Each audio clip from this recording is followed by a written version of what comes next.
소음 속 욕설, 당신은 몇 마리의 가해자 가족을 목격했나요?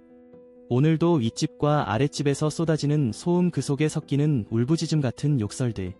마치 그들의 인생이 우리 삶의 축제에 초대받길 간절히 바라는 듯한 모습. 과연 몇 마리의 가해자 가족을 목격했나요?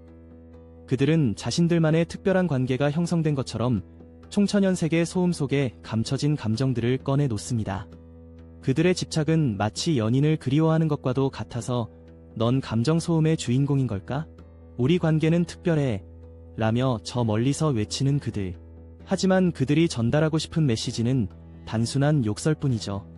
멀리서 속삭이는 누군가의 목소리, 공사 소음에 묻혀 일상 대화를 끼워 넣는 방식. 혹시 저기 택배 기사님, 당신도 특별한 역할을 맡고 있는 건가요? 집 앞에서 멋쩍은 미소로 욕을 속삭이는 모습이 그리 진지해 보이지 않네요. 그리고 오토바이가 지나가며 빠르게 도망치는 그들은 과연 얼마나 많은 연기에 처해 있는 걸까요? 이들은 내가 어디에 가든 마치 조정된 인형처럼 따라오는 베테랑들입니다. 그들은 자기들끼리 특이한 언어로 소통하며 분명 누군가의 지시를 받고 있음이 틀림없죠. 소음으로 가득한 거리에서 마주친 한 무리의 가해자가 내게 한마디 던지는 순간 나는 그들의 전쟁에 또다시 끌려 들어가는구나 싶어 웃음이 나옵니다.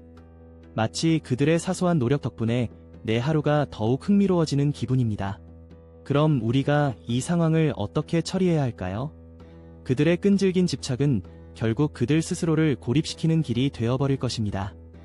마치 그들이 나를 의존하며 자신의 존재 이유를 찾는 듯한 그 모습. 세상에서 단 하나뿐인 특별한 관계라고 우기지만 실상은 그들 자신이 만들어낸 조롱거리 아닐까요?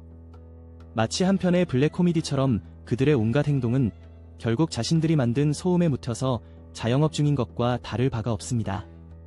이 기괴한 조직 스토킹 체제에서 그들의 집착이 나에게 돌아온다는 사실을 알아가면서 슬그머니 웃음이 나옵니다. 이어지는 내용은 블로그 게시물에서 확인하실 수 있습니다.